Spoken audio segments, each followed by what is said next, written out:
महादेवर, न चाहते हुए भी मुझे बोलना पड़ता है क्योंकि ऐसे कुछ तार छेड़ देते हैं आप जो मुझे मंजूर नहीं है।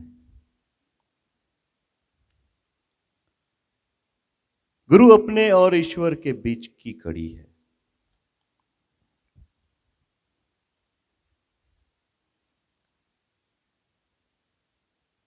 बोलने से क्या होता है? भाई इसका थोड़ा माइनस करो और माइनस करो और यस। बोलने से क्या होता है? बोलने को तो हम भगवत गीता भी बोलते हैं, कुरान भी बोलते हैं, रामायण भी पढ़ते हैं, वेद उपनिषद और शास्त्र का पाठ भी करते हैं। हुआ कुछ क्या अपनी जिंदगी में? जहां से शुरुआत की थी वहीं पे अपनी इंसानियत, अपनी सोच, अपनी आंतरिक स्थिति वहीं पर तो है। क्या उखाड़ लिया हमने गुरु को कड़ी बना के?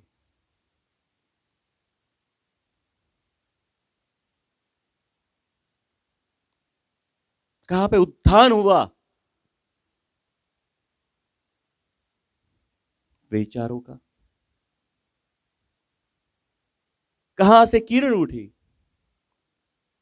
वो भाव दशा की, मनोदशा की?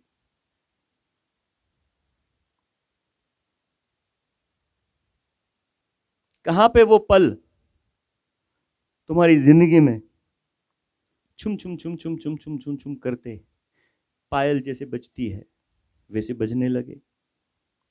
मुझे तो नहीं दिखता ना ही सुनता।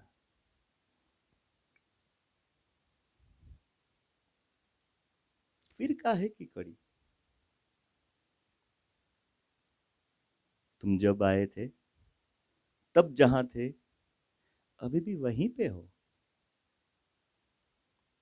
फिर काहे की कड़ी? बच्चन साहब कहते हैं ना, बोलने का तो बहुत कुछ है मगर किससे कहें हम? मगर हम तो आप सबसे कहते ही रहे हैं,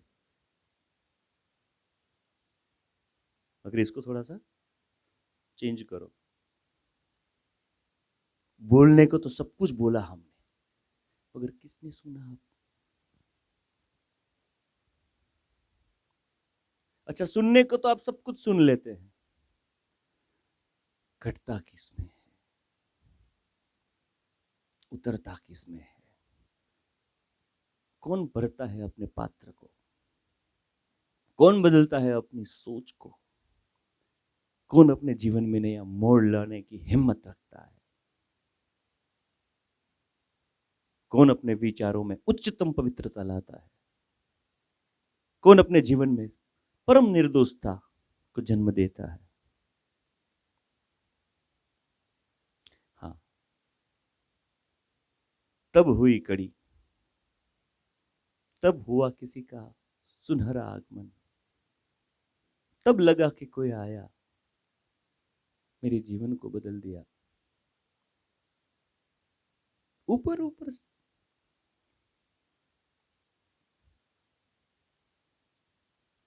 अभी भी वहीं पे हैं हम, जहां सालों पहले हमने अपने अहंकार को पाला था, अपने मन को पाला था, अपनी सोच को पाला था, अपने विचार को पाला था, अपने व्यक्तित्व को बनाया था। क्या सुधारा है? सबकी आंखों में वही तो वासना दिखती है, कामना दिखती है, इच्छा दिखती है, क्रोध दिखता है, मोह दिखता है, अहंकार दिखता है, ईर्ष्या भाव दिखती है,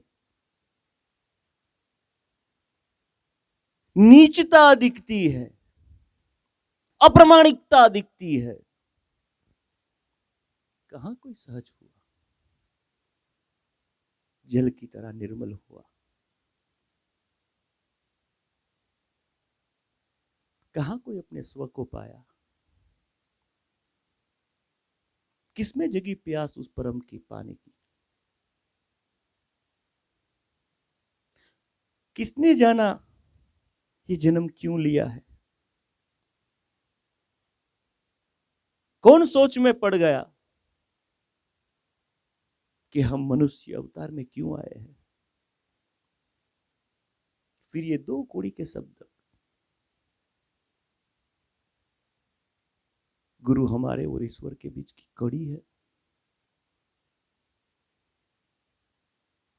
अगर कड़ी की अनुभूति होती तो बात कुछ और होती, आपके चेहरे पे आभा कुछ और होती, आपकी कीर्ति जाजरमान होती, आपकी आंखों में वो तेज चमकता, आपकी आवाज में, आपके बोल में वो खनक महसूस होती, आपकी दृष्टि में एक अनूठा सौंदर्य लहराता।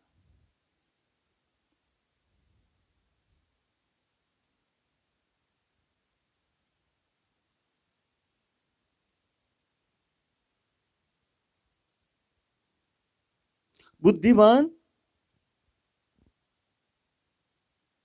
तो ज्ञान से हुआ जा सकता है, और उससे भी अधिक अपने को बुद्धिमान मानना वो अभिमान से हुआ जा सकता है। मगर आज जब माई ने बोला ना, पगला कहीं का, 1 मिनट, नहीं नहीं नहीं नहीं, अरे बीच में मत बोलो, वही होना बहुत मुश्किल है। समझदार तो सब हो सकते हैं, पागल होने को कौन तैयार है? मासूम होने को कौन तैयार है? आसमां से जमीन तक उतरने को कौन तैयार है? उस परमात्मा के लिए बच्चा बनने को कौन तैयार है? नहीं, सबको बड़ा होना है, सबको ज्ञानी होना है। सब अपने को ज्ञानी होने की बात तो छोड़ो, समझने भी लगते हैं। इससे भी बड़ी एक और समस्या है, दूसरों को अज्ञानी समझते हैं।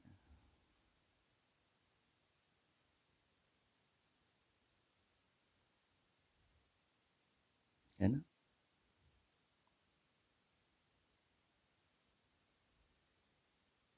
वो एक नरसिंह जी का भजन है ना, अखिल ब्रह्मांड में एक दूसरी हरि। अरे यार, बात तो वहां तक पहुंच गई, अखिल ब्रह्मांड में एक मैं ही हरि।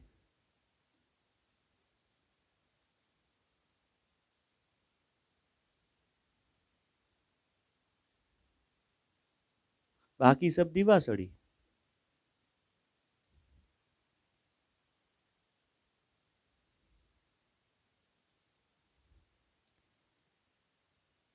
पहले ईश्वर शब्द का मतलब समझो, जो ऐश्वर्य से भरपूर है। कैसा ऐश्वर्य? पहले ईश्वर शब्द के भाव को पकड़ो। कैसा भाव? परम तो परम भावम, उससे ऊपर कुछ नहीं है। पहले ईश्वर शब्द का अपने भीतर एहसास तो करो। कैसा एहसास? जो स्व से जुड़ा हुआ है, वो मुझसे दूर नहीं, मैं उससे दूर नहीं, वो मेरे अंदर घटित है, मैं उसके अंदर घटित हूं। वो मेरे आसपास नहीं, मेरे अंदर है। ये ईश्वर शब्द है जो परम ऐश्वर्य से बना है।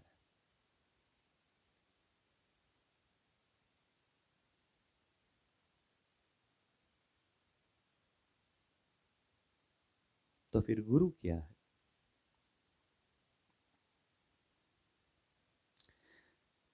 शिष्य को उस ऐश्वर्य तक पहुंचाने की जो मार्ग प्रशस्ति करता है, जो बार बार लगातार अलग अलग शब्दों के बाणों से, व्याख्यानों से, चर्चाओं से, हंसते हंसते, डांटते डांटते, प्यार से, तो कभी गुस्से से समझाते समझाते, बार बार उस तरफ, उस पगडंडी की तरफ तुमको चलने को मजबूर करता है, वो गुरु है। और जब शिष्य उस पगडंडी पर चलने लगे, उसके ऐश्वर्य की अनुभूति करने लगे, वो स्व में लीन होने लगे, वो शांत होने लगे, तब ये वाक्य सार्थक होता है कि गुरु मेरे और ईश्वर के बीच की कड़ी है। और उस शिष्य ने सार्थक कर दिखाया,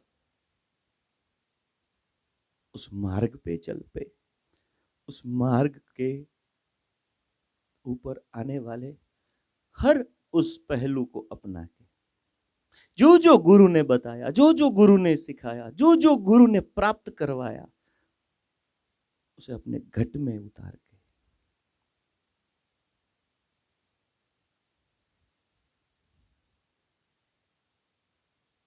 मगर घट में तब घट का मतलब समझते हैं, घड़ा। अपने घड़े को पहले पुराने कचरों से खाली करो, तब गुरु रूपी चेतना आपको जो समझा रही है, आदेश दे रही है, सत्य वचन बोल रही है, जो प्रेरणा दे रही है, वो उस घड़े में भरते जाओ, भरते जाओ, भरते जाओ।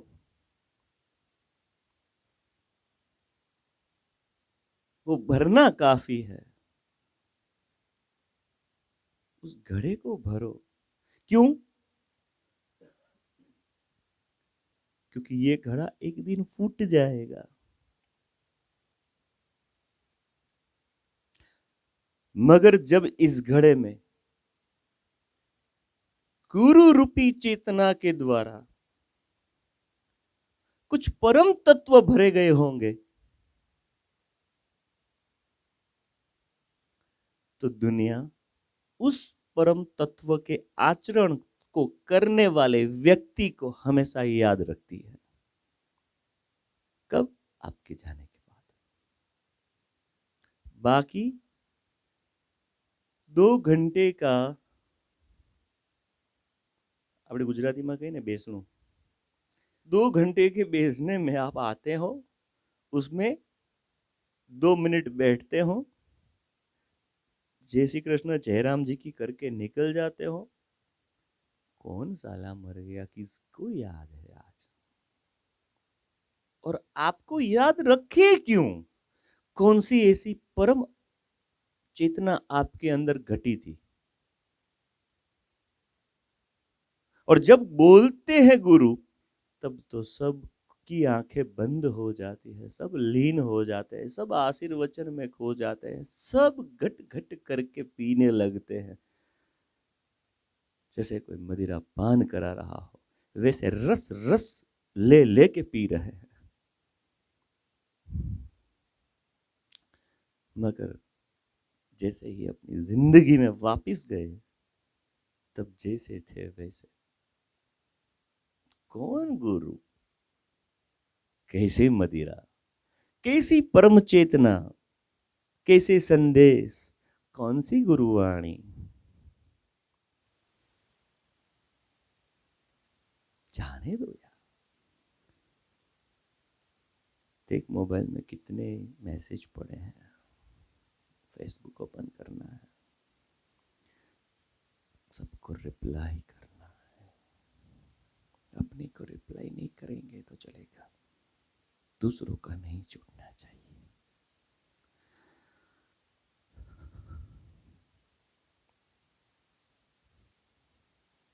ये है सच्चाई, और यही है सच्चाई।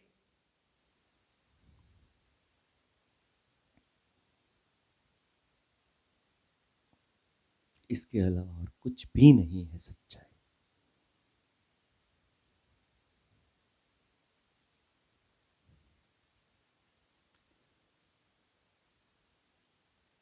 सत्य हमेशा अकेला ही रहता है, वो समाज में स्वीकार्य होता ही नहीं है। इसीलिए, क्योंकि समाज को सत्य के साथ जीना आता ही नहीं है, उसको असत्य के साथ मरना कबूल है, मगर सत्य के साथ जीना नहीं। वो चेतना यहाँ पे आके रुकी है, उसको भीतर उतरने नहीं देना है, कुछ भी हो जाए। चाहे जमीन फट जाए, चाहे आसमां हम पे गिर जाए, हम नहीं सुधरेंगे। हम यूं ही आए हैं इस धरातल पे और यूं ही चले जाएंगे इस धरातल से। फिर सालों सालों तक राह देखेंगे। अगर मिलेगा मनुष्य जन्म तो सोचेंगे। आपको पता ही नहीं है, मैं कई बार बोल चुका हूं, आपको पता ही नहीं है कि आपने कितनी हाजी जी अर्जी लगाई थी इस देह को पाने के लिए, मनुष्य जन्म को पाने के लिए। तब जाके 400 साल, 800 साल, 1500 साल, 3-3 हजार साल बाद आपको ये जन्म मिला और आप इसे कैसे गंवा रहे हो। आपको पता नहीं है। मैं एक सच्ची बात बोल दूं, आपसे भी कीड़े मकोड़ों की जिंदगी अच्छी है। क्यों? पता है, जिस कर्म का वो बंधन करके आए थे वो मरने से पहले पूरा करके मरते हैं। और आप जिस कर्म को भगवान से, भगवान को वचन देके आए थे, वो तो भूल ही गए। बाकी सब जरूरी है, सिवाय एक वो ईश्वर, सिवाय एक वो वचन, सिवाय एक वो याद। जब आने के लिए तड़प रहे थे कि अब तो दे एक बार मनुष्य जीवन, अब गलती नहीं करेंगे जो युगों युगों से की है। मगर तुम तो वही के वही हो। जैसे ही जन्म लिया सब भूल गए। जैसे यहां से नाल काटी,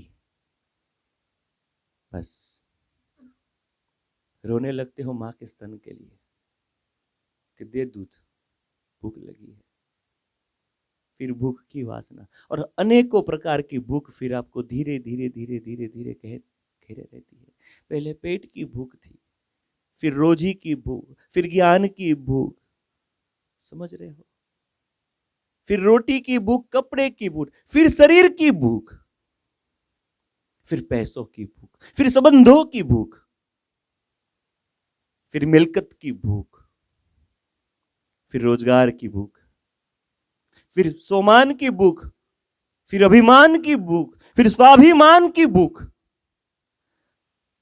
फिर आखिर में नई नई रोग की भूख और अंतिम मृत्यु की भूख।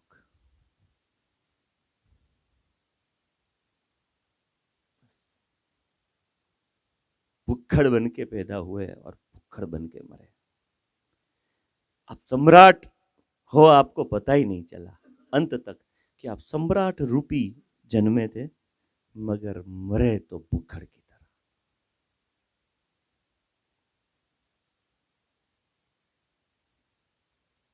इसीलिए प्रोग्राम के अंत में हल्की फुल्की 2 टके की शायरी बोल के प्रोग्राम का समापन किया करो। मेरे तार बार बार न छेड़ा कियो। क्यों? क्योंकि आपको पता है फिर मैं रह नहीं पाता हूं बोले बगैर। मजबूर हूं अपनी मजबूरी से, क्योंकि मैं तुम्हारा हिस्सा नहीं हूं। मैं उस अंश का हिस्सा हूं जिसकी चेतना मेरे अंदर 24 घंटे विराजमान है। मैं उस अंश के लिए जिम्मेवार हूं जिसकी वजह से मैं श्वास ले रहा हूं, रोटी खा रहा हूं, वो जो खिलाए वो खा के मौज कर रहा हूं, आनंद कर रहा हूं। मैं उस अंश का हिस्सा हूं जो चारों तरफ खुशियां पर हंसना हंसाना बिखेर रहा हूं। उससे अलग मुझे नहीं आता है। मैं जो बोलता हूं वो मुंह पे बोलता हूं, पीठ पीछे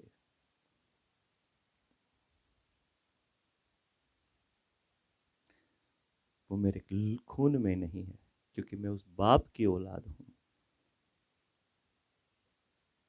जिसने आजीवन जो भी किया प्रामाणिकता से किया। इसीलिए गुजरात विद्युत बोर्ड जीईबी ने उसे प्रामाणिकता का ताम्र पत्र दिया।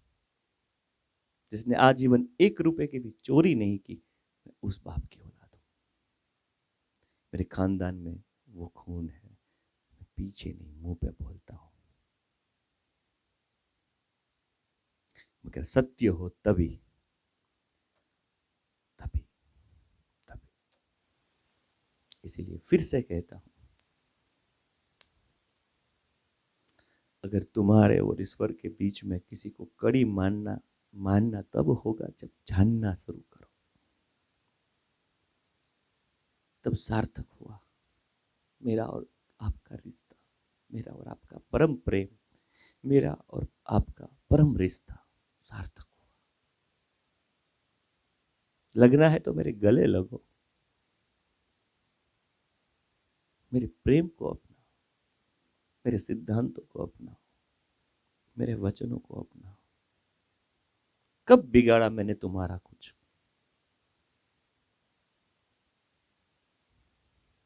दिया ही तो दिया है, और वो भी परम दिया है। सस्ता तो बाजार में मिलता है, मैंने तो कीमती से कीमती चाह वो आपकी झोली में डाला है। जब भी डाला कीमत कीमती ही डाला, जब भी डाला हीरा ही डाला। आप कंकर पत्थर समझ के फेंक दे तो आपकी मौज।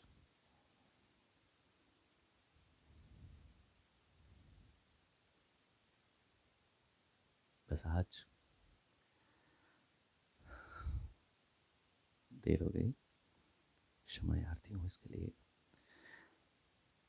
मेरे लिए नहीं, मेरे बाप के लिए एक बार बोल दो, नमः पार्वती पते हर हर महादेव है। शांति शांति शांति। सभी आत्मा